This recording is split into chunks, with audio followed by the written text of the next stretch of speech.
शासनपति प्रभु महावीर स्वामी को हम वंदन करते हैं।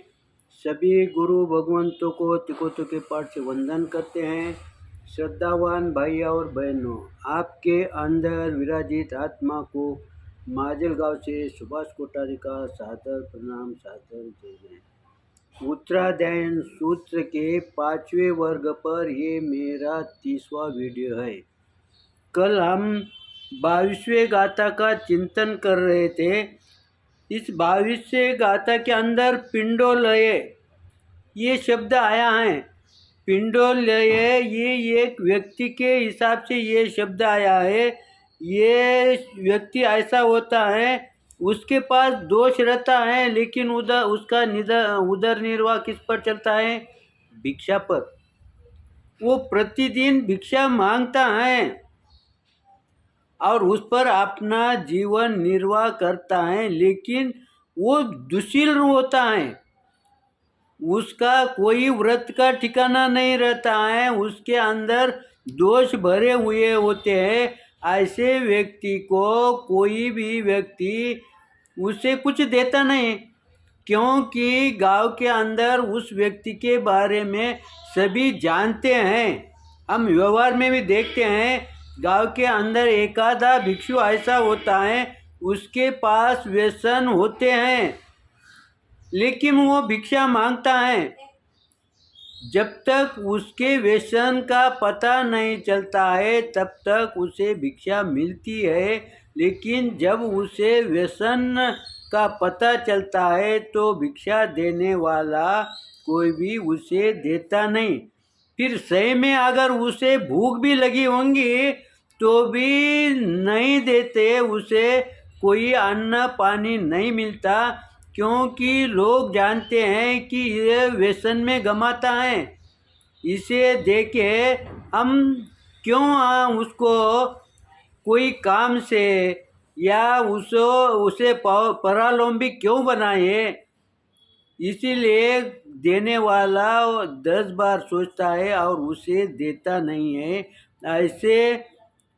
इसीलिए ऐसे व्यक्ति को पिंडोलय कहा जाता है। ऐसे व्यक्ति का उन्होंने उदाहरण दिया है इस 22वें गाथा के अंदर, जो कि मर्यादा के अंदर नहीं रहता। अब ये मर्यादा के अंदर भी हमारे संसार के कार्य भी अगर हम मर्यादा में करेंगे तो हम सुखी रहते हैं, हमारे परिवार में शांति रहती है। ये हम खाली धर्म के लिए मर्यादा नहीं कही है गुरु भगवंत ने। हमारे व्यवहार में भी जिसने जिसने मर्यादा छोड़ी है वो दुखी हुआ परिवार। तुम देखो, आजू बाजू में देखो, या कहीं आपने सुना होगा कोई बहना अगर गलत रास्ते पर गई होंगी तो वो एक साथ इमीडिएट गई है क्या? नहीं, उसने पहले अपनी मर्यादा तोड़ी, अपनी सीमा तोड़ी, अपनी जो बाउंड्री थी उसको उल्लंघन किया, और उस उल्लंघन के तरफ किसी ने, परिवार वालों ने ध्यान नहीं दिया, निगलेक्ट किया, तो उसका परिणाम ये हुआ कि उस बहना की हिम्मत बढ़ गई।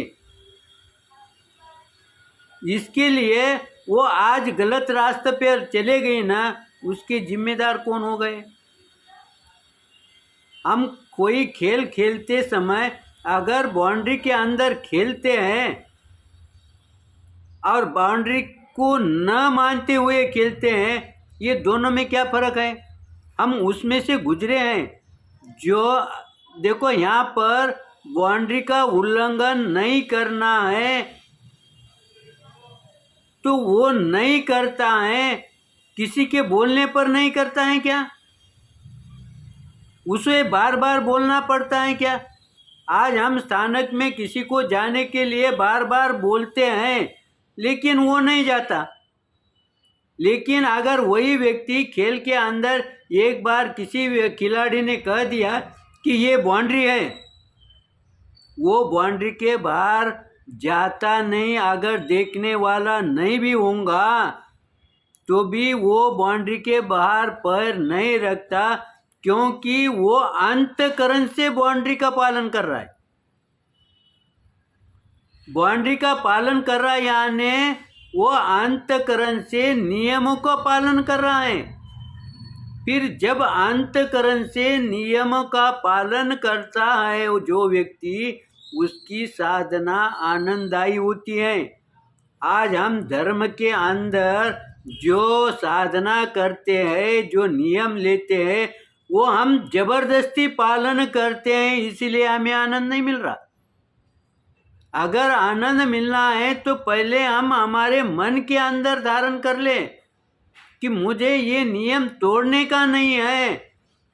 ये अगर मन के अंदर धारण कर लिए तो वो बात वचन में आएंगी और वो बात आपके काया में आएंगी, यानी तुम्हारे आचरण में आएंगी। और जब तुम मन से धारण करते हैं और उसके बाद कोई भी धार्मिक क्रिया करते हो, सामायिक करते हो, प्रतिक्रमण करते हो, तो उसमें आनंद आता ही है। वो आनंद से वंचित नहीं रहता है क्योंकि उसने अंतकरण से किया है। इसीलिए ये 22वें गाथा में गुरु भगवंतों ने धर्म के माध्यम से हमें इतना सुंदर रूप से समझाया है कि तुम व्यवहार में भी मर्यादा करो, व्यवहार में भी तुम नियम बनाओ, नियम के अंदर कोई भी चीज़ करो। अगर हमने नियम बना दिया कि शाम में 9 के पश्चात घर का कोई भी सदस्य बाहर नहीं रहेगा, ये अगर नियम बना दिया और स्वयं पहले नियम बंधे, उस नियम में आए, तो बाकी छोटे आएंगे। अगर हम स्वयं ही नियम में नहीं आएंगे तो बाकी कैसे आएंगे? और जब स्वयं 9 के पहले अगर घर के अंदर आएंगे तो छोटे बच्चे 9 बजे के बाद घर के बाहर नहीं रहेंगे, तो फिर वो घर के अंदर, वो परिवार के अंदर शांति बनी रहेगी। यहाँ पर गुरु भगवंत ये हमें समझाते हैं इस गाथा के माध्यम से। हमारे जो प्रभु है, जो आराध्य है, जो वंदनीय पूजनीय है, ऐसे प्रभु महावीर स्वामी पहले स्वयं के बंधन में आए। उन्होंने पहले अपनी बाउंड्री निर्धारित की। हमने हमारी बाउंड्री निर्धारित की है क्या? हमारी बाउंड्री कौन निर्धारित करेगा? हमारे नियम कौन निर्धारित करेगा? छोटे बच्चे के लिए नियम बनाना हमारा कर्तव्य है, लेकिन जब हम 70-80 वर्ष के हैं, उस समय हमारे नियम हमें स्वयं बनाना पड़ेगा। स्वयं हमारे उस नियम के अंदर चलना पड़ेगा, तब हम किसी को कह पाएंगे, तब हम कोई परिवार वाले को, रिश्तेदार को हम कह पाएंगे। अगर हम नियम से नहीं चले, अगर हम हमारे मर्यादा में नहीं रहेंगे, आज हमने सीनियर ने मर्यादा छोड़ दी तो जूनियर ने भी छोड़ दी। अब जब घर के परिवार वालों ने मर्यादा छोड़ दी, घर के परिवार वाले ही हमारी बात नहीं मानते, तब बाहर से आने वाली बच्ची जो बहू है वो हमारी बात कैसी मानेगी? उसको अगर हमारी बात मनाना है तो पहले उसे हमारा आचरण दिखना चाहिए। अगर हमारा आचरण ही दूषित होगा तो हम उन्हें समझा नहीं पाएंगे, और समझा भी पाए तो भी वो मानेगी नहीं।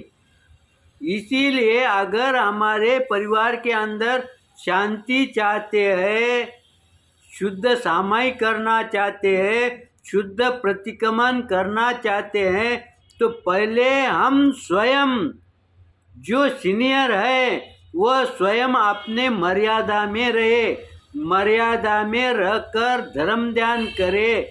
जब मर्यादा में धर्म ध्यान करोगे तब मर्यादा के अंदर तुम्हारा व्यवहार आएगा। धर्म ही तुम्हारा व्यवहार मर्यादा में नहीं है तो अपना रोज का रूटीन व्यवहार मर्यादा में कैसा चलेगा? अब जब मर्यादा में तुम्हारा व्यवहार नहीं रहेगा तो आपको शांति कैसी मिलेगी?